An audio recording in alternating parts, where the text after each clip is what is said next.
Hello everyone, welcome back to the channel future with tarot. ये reading होगी cancer के लिए और इसमें हम अप्रैल मंथ के जो सेकंड वीक है उसके रिगार्डिंग मैसेजेस देखेंगे।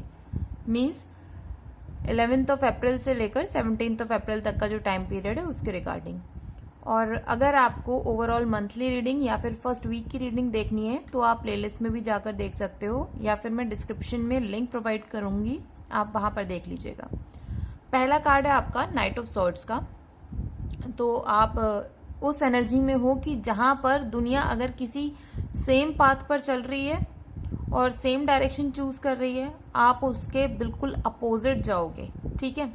और इतनी ज्यादा एनर्जी के साथ जाओगे कि आपके साथ के लोग या जो भी आपके आसपास के लोग हैं ना, इतने ज्यादा फायरी मूवमेंट की वजह से डर जाएंगे और कोशिश करेंगे कि आपसे वो थोड़ी दूरी मेंटेन कर लें, बिकॉज वो आपकी एनर्जी के साथ कोप अप नहीं कर सकते। और आपके जो दुश्मन हैं और अभी फिलहाल इस माइंडसेट में है कि भाई इसको कैसे पीछे करें, क्योंकि ये दुनिया जहां जा रही है तो वहां जा ही नहीं रहा, बिल्कुल ही अपोजिट डायरेक्शन में चीजें कर रहा है। तो वो खुद अभी बौखलाए हुए हैं। तो अभी वो क्या कर रहे हैं कि आपकी लाइफ से थोड़ा सा अभी गैप मेंटेन करते हुए चल रहे हैं। दूसरी चीज ये भी है कि आपको प्रमोशन मिल सकता है, न्यू जॉब मिल सकती है या फिर किसी न्यू प्रोजेक्ट पर आप काम कर सकते हो, ठीक है। लेकिन एक चीज बोलूंगी, भले ही आप अपोजिट डायरेक्शन में जा रहे हो या आप अपने अकॉर्डिंग चूज कर रहे हो, नो डाउट, जस्ट बिकॉज कि आपकी एनर्जी इतनी हाई है तो आपके माइंड पर ना एक फितूर चढ़ा हुआ है कि ये चीज चाहिए तो मुझे चाहिए। ये कोई गलत चीज नहीं है, पर प्रॉब्लम क्या है कि आप पाथ में जो भी डिफिकल्टीज आएंगी ना, आपने उससे रिलेटेड कोई भी तैयारी नहीं कर रखी। आपको बस ऐसा लगता है अरे ठीक है, मुझे अपने एम पर पहुंचना है, डिफिकल्टीज क्या है मैं देख लूंगा। मतलब आपने उनको नेग्लेक्ट कर दिया है। तो प्लीज नेग्लेक्ट मत करो, उनके बारे में सारी इन्फॉर्मेशन लो, नॉलेज लो, और तब अपने जो आप स्टेप्स ले रहे हो ना, ये और फ्रूटफुल होना शुरू हो जाएंगे। लेकिन एक चीज और बोल दूं, जो लोग लव लाइफ से रिलेटेड अगर इस कार्ड को देखते हैं ना, तो उसमें ये शो करता है कि आप ऐसे इंसान हो कि बहुत जल्दी बोर हो जाते हो लोगों से या जगह से। तो आपको क्या है ना, स्टिमुलेशन चाहिए होता है बार बार बार बार। और या फिर आप क्या करोगे, अपना जो है रिलेशनशिप को बैक बर्नर पर रख दोगे और ठीक है आप अपने करियर पे फोकस करते रहोगे, क्योंकि आपको इंटीमेसी का जो है फियर है। आप किसी के साथ एक कॉर्डियल कनेक्शन बनाने से डरते हो। आपको लगता है कि अगर मैं कंप्लीटली अपने इमोशंस को इधर डिवोट कर दिया तो क्या सामने वाला मुझे फिर रिस्पेक्ट देगा, मुझे कहीं वो टेकन फॉर ग्रांटेड तो नहीं लेगा। तो थोड़े ये जो माइंडसेट है ना, ये भी चल रहा है आपका इस टाइम पर। नेक्स्ट कार्ड है नाइट ऑफ वॉन्ड्स का। तो ये कार्ड भी यही शो कर रहा है कि फिर से न्यू जॉब, न्यू प्रोजेक्ट, ठीक है। अपॉर्चुनिटीज जो आपकी लाइफ में आ रही है ना, इस टाइम पर आप उनको ग्रैब कर लेना और वेट मत करना। ग्रैब करने के साथ साथ जस्ट बिकॉज की नाइट ऑफ सॉर्ड्स की भी एनर्जी है तो आपको उसके बारे में भी पूरी इंफॉर्मेशन होनी चाहिए।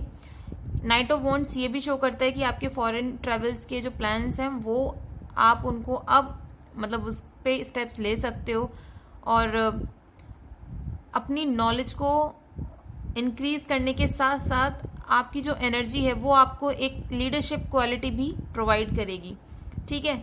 और या फिर आप किसी नई जगह पर रहने के लिए जा सकते हो, भले ही वो कुछ टाइम के लिए ही सही, बट एक मुझे मूवमेंट दिख रहा है आपके रेजिडेंस एरिया में भी। दूसरा, जब भी जॉब चेंज करो या कुछ भी अपॉर्चुनिटी को ग्रैब करो, इसमें भी सेम मैसेज वही है कि हेस्टी डिसीजंस लेने की जरूरत नहीं है, ठीक है। और रिजेक्शन, लव लाइफ में रिजेक्शन की वजह से ना अपने फियर्स को कंट्रोल करो। जरूरी नहीं है कि हर कोई आपको ना बोलकर जाएगा या फिर आपके साथ कुछ बुरा करेगा। तो ये जो सारे फियर्स हैं इनको अपने माइंड से आपको रिमूव करने की जरूरत है। और इसमें मैसेज ये भी है कि आपके पास लार्ज अमाउंट में पैसा आने वाला है और कोशिश करना, क्योंकि जितना पैसा आएगा उतना चला भी जाएगा।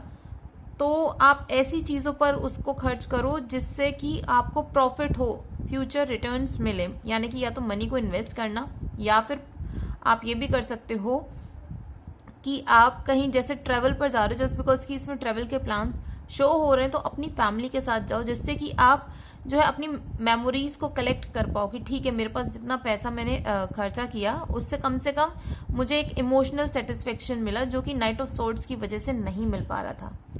नेक्स्ट कार्ड है क्वीन ऑफ कप्स का कार्ड। तो ये शो करता है एक मैच्योर फीमेल। ये आपकी एनर्जी हो सकती है कि ठीक है आपने अपनी करियर में जो है काफी ग्रोथ ले ली है, उसकी वजह से अब आप क्या फील कर रहे हो कि स्टेबल हूं, मैं किसी के ऊपर डिपेंडेंट नहीं हूं, मैं जो चीजें चाहता हूं या चाहती हूं वो सारी चीजें मैं अपने लिए खुद से ला सकती हूँ। इमोशनल जो डिपेंडेंसी थी ना, कि एक फियर भी था कि सामने वाले के साथ आपको कनेक्ट होना है नहीं होना है, तो वो सारी चीजें आप रिमूव कर रहे हो धीरे धीरे। लेकिन क्वीन ऑफ कप्स की एनर्जी ऐसी भी होती है कि इंसान अकेला ही रहता है, उसको अकेले में ही सुकून मिलता है। दूसरा, ये प्रॉब्लम भी है कि जैसे क्वीन ऑफ कप्स अकेली बैठी हुई अपने स्टोन के थ्रोन पर बैठी हैं, और नीचे अगर आप इमेज में देखो थ्रोन में एक बेबी दिख रहा है, बेबी एंजल। मीन्स आप अपनी लाइफ को आगे ग्रो करना चाहते हो, बट वो जो फियर है उसकी वजह से आप मूव नहीं कर रहे हो, स्टेप्स नहीं ले रहे हो। आप पानी भी देख सकते हो कि स्टेबल नहीं है, ठीक है। तो वो पानी क्या शो कर रहा है कि आपने भले ही अपने माइंड को, अपने इमोशंस को कंट्रोल कर लिया, आपने दबा लिया है। लोग आपको हर्ट नहीं कर सकते, बट प्रॉब्लम क्या है कि आप खुद को हर्ट कर रहे हो। जो आपकी रिक्वायरमेंट्स है ना रिलेशनशिप में, फियर की वजह से आपने उनको ना ये कर दिया। जैसे कि पहले आप किसी के साथ कमिटेड थे, उनके साथ आपका कनेक्शन सही नहीं चला, और आपके माइंड में एक वो फियर बन गया है कि अब मैं जिसके साथ भी जाऊंगा या जाऊंगी, मेरा शायद रिलेशन उसके साथ भी ना चले, ठीक है। और आपके माइंड में ये भी है कि यार मुझे किसी के साथ कनेक्ट करना भी है, मुझे भी अपनी लाइफ को नॉर्मल तरीके से जीना है, बट वो फियर की वजह से आप कर नहीं पा रहे हो। तो इमोशंस आपके अंदर ना भरते जा रहे हैं, और अगर आप इनको रिलीज नहीं करोगे तो टावर मूवमेंट को आपको फेस करना ही पड़ेगा। आप देख भी सकते हो, क्योंकि फाइनेंशियली तो मुझे आपके कार्ड्स में कुछ भी नेगेटिविटी नहीं शो हो रही है, ना आपके करियर में शो हो रही है। मेन प्रॉब्लम आपका इमोशनल इम्बैलेंस है बहुत ज्यादा। जब आपको लगता है कि मैंने उसको बैलेंस कर लिया, क्योंकि क्वीन ऑफ कप्स की एनर्जी है, तो ये क्वीन ये भी शो करती है कि भाई आपने बाहर से अपने आप को कंट्रोल कर लिया, लोगों को दिखाने के लिए कि हम एकदम स्ट्रांग हैं, हमें किसी चीज से फर्क नहीं पड़ता, बट इंटरनली आप भी वो चीजें चाहते हो जो नॉर्मल हर कोई इंसान अपनी लाइफ में चाहता है, एक पार्टनर, एक अच्छी मैरिड लाइफ, ठीक है। तो ये जो आपने ऊपर से चोगा ओढ़ रखा है ना कि हम इमोशनली सिक्योर है, तो ऐसा कुछ नहीं है, चोगा उतरने वाला है आपका। टावर मूवमेंट ये शो भी कर रहा है, ठीक है।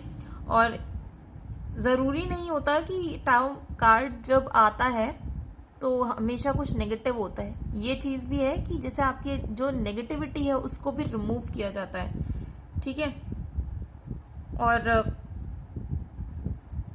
इससे डरने वाली बात नहीं है, क्योंकि टावर मूवमेंट में भी लव से रिलेटेड हमेशा नो ही होता है। मींस आपने जो नेगेटिविटी अपने दिमाग में पाली है ना, वो उसको तोड़ा जरूर जाएगा। अगर आप खुद से तोड़ लेते हो तो बहुत अच्छी बात है, वरना यूनिवर्स फोर्सफुली आपको ऐसे सिनेरियोज में डालेगा बार बार कि आपका वो जो डर है, या एक वो जो फेक आपने इमेज क्रिएट करी हुई है सोसाइटी में, वो टूटेगी।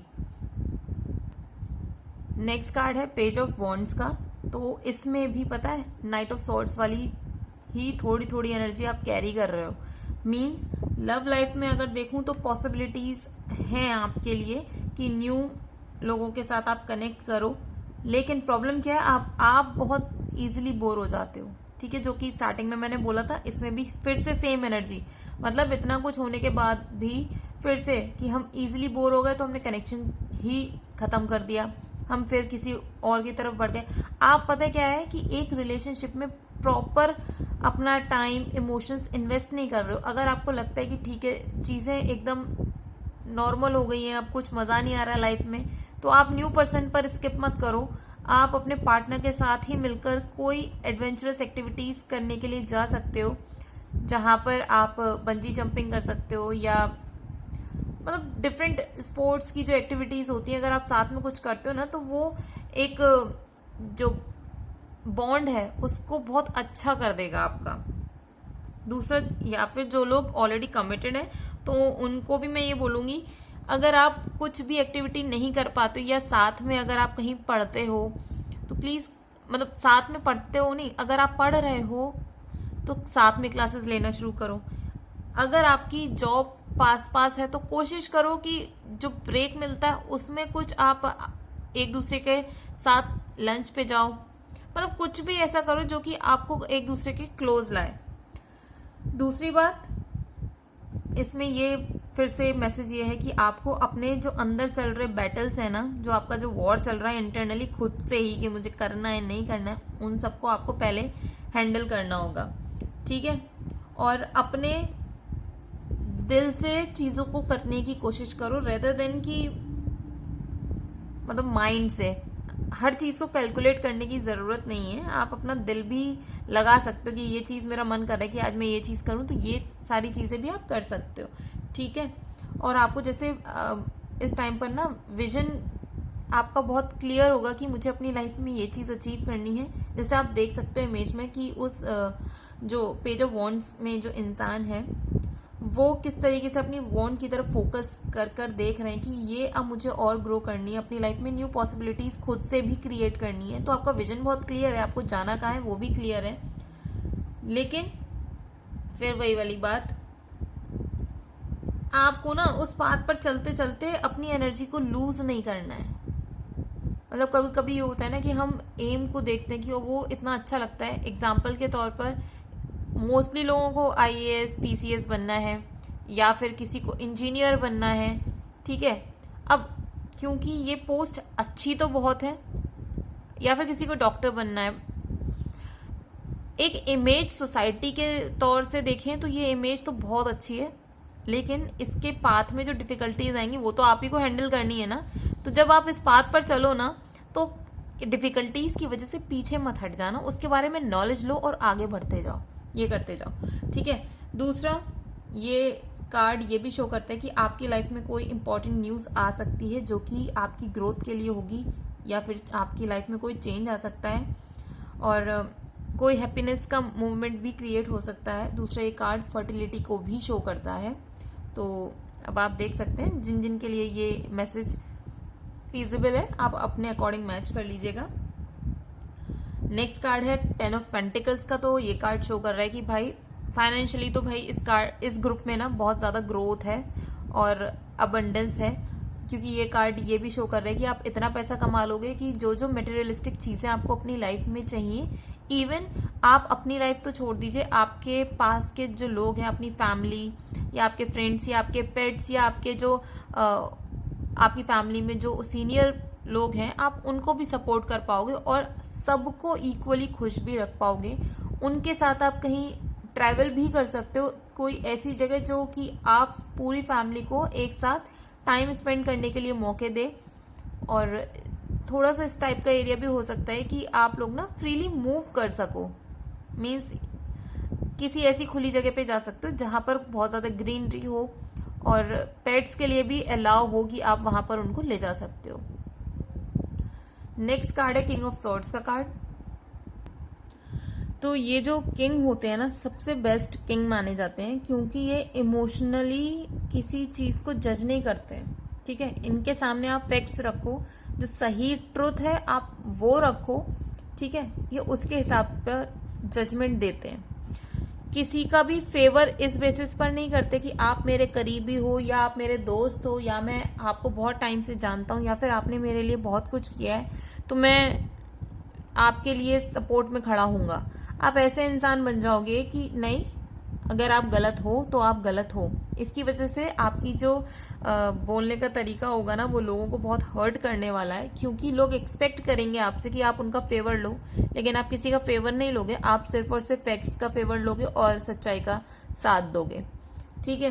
दूसरी बात, ये जो इंसान है ना उनके लिए बहुत ज्यादा हाई स्टैंडर्ड आपने क्रिएट किए हुए हैं। मीन्स आपने जस्ट बिकॉज की देखो स्टार्टिंग से ही आपकी एनर्जी इतनी हाई चल रही है, उसकी वजह से यहाँ पर इमोशनल इम्बैलेंस तो है, और लेकिन आपको इमोशनल इम्बैलेंस होने के साथ साथ आप फाइनेंशियली बहुत स्ट्रांग हो। सोसाइटी में आपकी एक इमेज जो है, करियर वाइज जो इमेज है, मैंने इमोशनली नहीं बोला, करियर वाइज जो इमेज है वो बहुत ज्यादा स्ट्रांग है। लोग आपके पास आते हैं आपसे एडवाइस लेने के लिए, और आप उनको एडवाइस दोगे भी और हेल्प करोगे कि वो भी ग्रो कर पाए। नेक्स्ट कार्ड है एस ऑफ वॉन्ड्स का कार्ड। तो ये कार्ड शो करता है कि मतलब आपकी लाइफ में ना सक्सेस तो आने वाली है, मतलब जितना आप हार्डवर्क कर रहे हो ना उसके साथ साथ आपका लक भी काम करेगा इस टाइम पर। तो ग्रोथ के लिए तो भाई इसमें आपकी रीडिंग में सच बताऊं इतना ज्यादा चीजें हैं बार बार की ग्रोथ में तो कोई प्रॉब्लम नहीं है। दूसरा इसमें यह है कि जो लोग न्यू बिजनेस स्टार्ट करना चाहते हैं ना आप वो करिए। दूसरा ये मैसेज भी है जो लोग ऑलरेडी कमिटेड हैं, मतलब जो मैरिड हैं, उनकी लाइफ में फर्टिलिटी के लिए भी ये शो कर रहा है। पेज ऑफ वॉन्ड्स ने भी एक मैसेज दिया था फर्टिलिटी का, तो ये बहुत ज्यादा पॉसिबिलिटी क्रिएट कर रहा है ये टाइम पीरियड उस चीज के लिए। नेक्स्ट मैसेज ये है कि जो लोग पब्लिक फिगर बनना चाहते हो, मीन्स नेता टाइप्स, मतलब एग्जैक्टली नेता टाइप्स नहीं बोल रही हूँ, मीन्स अगर आपको कोई भी अपनी इमेज क्रिएट करनी है ना सोसाइटी में, जहां पर लोग आपको सुने, आपकी बातों को फॉलो करें और उनको मतलब आपको रिस्पेक्ट भी दे और आपके ऊपर ट्रस्ट करते हुए आपको मतलब हर टाइम अगर उनको कोई भी बात होती है तो वो आपसे डिस्कस करने आए, इस तरीके की कोई इमेज आपको बनानी किसी भी फील्ड में। ये नहीं कह रही हूँ कि सिर्फ पॉलिटिक्स की फील्ड में, बट जिस भी फील्ड में आप बनाना चाहते हो ना तो ये राइट टाइम है, आप अपने स्टेप्स लेना शुरू कर दीजिए। कुछ लोगों के लिए ये मैसेज है कि आपकी जो है स्पिरिचुअल और मटेरियल लाइफ में बैलेंस आने वाला है और प्रोग्रेस भी आएगी। गुड हेल्थ कार्ड है ये, और आपको ज्यादा तो नहीं बोलूंगी बट मीन्स आपको ना पैसा मिल सकता है कहीं से इनहेरिटेड, या फिर छोटा सा गिफ्ट मिल सकता है in the form of money और अनएक्सपेक्टेड सोर्सेज से भी। तो भाई बहुत पैसा है इस वीक में, जो भी आप काम कर रहे हो या जो भी स्टेप्स ले रहे हो आप करते रहो। नेक्स्ट ये भी ये शो करता है क्योंकि इसमें कासल बना हुआ है पीछे की तरफ एस ऑफ वॉन्ड्स में, तो आपके फ्यूचर में भी बहुत अपॉर्चुनिटीज आने वाली हैं। ऐसा नहीं है कि अब बस अभी अभी आ रही है या चली जाएंगी, फ्यूचर में भी आएंगी, ठीक है। और आपकी जो क्रिएटिविटी है वो ऐसी क्रिएटिविटी है जो कि स्कूल में नहीं सिखाई जाती। आपका खुद का माइंड इतना ज्यादा डिफरेंट सिनेरियोस को क्रिएट करेगा और उन पर अगर आप काम करते हो ना तो वो और ज्यादा फ्रूटफुल होने वाला है। दूसरा इसमें बर्थ ऑफ अ चाइल्ड भी इंडिकेट कर रहा है क्योंकि फर्टिलिटी 2 बार ऑलरेडी आ चुका है, तो ये भी शो कर रहा है। दूसरा ट्रैवलिंग आप कर सकते हो काम के पर्पज से। नेक्स्ट कार्ड है 8 ऑफ पेंटिकल्स का, तो ये कार्ड ये शो कर रहा है कि आपका जो हार्डवर्क है आपको उसको कंटिन्यू रखना होगा, ठीक है। भले ही लक आपके साथ है, फेवर कर रहा है लक, लेकिन कुछ टाइम तक ही साथ देगा। आपको अपनी जैसे जैसे अपने हार्डवर्क करते जा रहे हो ना तो आपको एक माइंड में ये रहेगा कि ठीक है कुछ टाइम के लिए मेरा जैसे सपोर्ट सिस्टम में लोग आए, उन्होंने हेल्प करी या यूनिवर्स ने आपकी हेल्प करी, बट आप इतने केपेबल हो जाओगे कि अब आपको किसी के सपोर्ट की जरूरत नहीं है, आप खुद से एक एक चीज क्रिएट कर पाओगे और फ्यूचर में उस काम की वजह से ना आप इतना बड़ा अमाउंट अचीव करने वाले हो जो कि आपको बहुत ज्यादा हेल्प करेगा और न्यू चीजों को क्रिएट करने में। जो लोग हैंड से रिलेटेड फील्ड में हैं या फिर क्रिएटिविटी की किसी फील्ड में हो तो ये बहुत ज्यादा अच्छा और पॉजिटिव कार्ड माना जाता है। नेक्स्ट कार्ड है पेज ऑफ सॉर्ड्स का कार्ड, तो ये कार्ड ये शो करता है कि अगर आपकी लाइफ में कोई प्रॉब्लम आ रही है ना प्लीज उससे भागना मत। सच बोल रही हूं, अगर आपने उस प्रॉब्लम को सॉल्व कर दिया ना तो आपके लिए लिटरली बहुत ज्यादा अच्छा होने वाला है, ठीक है। एग्जाम्पल लेते हैं, अगर कोई जॉब कर रहा है या फिर जो बच्चे पढ़ रहे हैं और कोई कॉम्पिटिटिव एग्जाम्स के लिए प्रिपरेशन आप कर रहे हो, ठीक है, और आपके पास आपके ही साथ का कोई इंसान, यानी कि अगर बच्चा आके पूछता है कि मुझे ये प्रॉब्लम है, भाई मेरे से तो ये सॉल्व नहीं हुआ, आप उस प्रॉब्लम से भागना मत, कोशिश करो कि उसे सॉल्व करो, क्योंकि ये हो सकता है कि या तो वो क्वेश्चन आपके पेपर में भी आ जाए और ये भी पॉसिबिलिटी है कि आपके जो टीचर हैं वो आपकी इस नॉलेज को देखेंगे, अप्रिशिएट करेंगे और आपको एक्स्ट्रा टाइम भी दे सकते हैं कि और आप और कैसे ग्रो करोगे, ठीक है। और यही सेम सिनेरियो जॉब के पर्सपेक्टिव में बोलूं, अगर कोई प्रॉब्लम आ रही है तो ये नहीं है कि भाई ये काम दूसरा कर देगा या टाल दो, अरे बाद में देख लेंगे, मत करना। उस प्रॉब्लम से ही आपको एक न्यू अपॉर्चुनिटी मिलेगी। ये भी पॉसिबिलिटी है कि प्रमोशन मिल जाए या फिर आपको किसी ऐसे प्रोजेक्ट में डाल दिया जाए कि इन फ्यूचर में आपको प्रमोशन के लिए बहुत हेल्प करेगा। ठीक है, अपने दिमाग से डे ड्रीमिंग वाली चीजें निकाल दीजिए, एक्शंस लीजिए, अपने आप को ग्राउंडेड रखिए। इमोशनली इम्बैलेंस हो, इसलिए अपने आप को बैलेंस करने की बहुत ज्यादा जरूरत है। और आपके पास इस टाइम पर न्यू आइडियाज आने वाले हैं और कैसे मैं पैसा बनाऊं। तो ये भी कोशिश है करना कि आपकी जो इस टाइम पर टंग है ना, बहुत ज्यादा फाइट में इंक्लूड ना हो किसी के साथ। आपको लड़ाइयां नहीं करनी है, सॉल्यूशंस देने हैं। तो ये रीडिंग अगर आपके साथ रेजोनेट की हो तो do like, share, comment and subscribe to my channel future with tarot.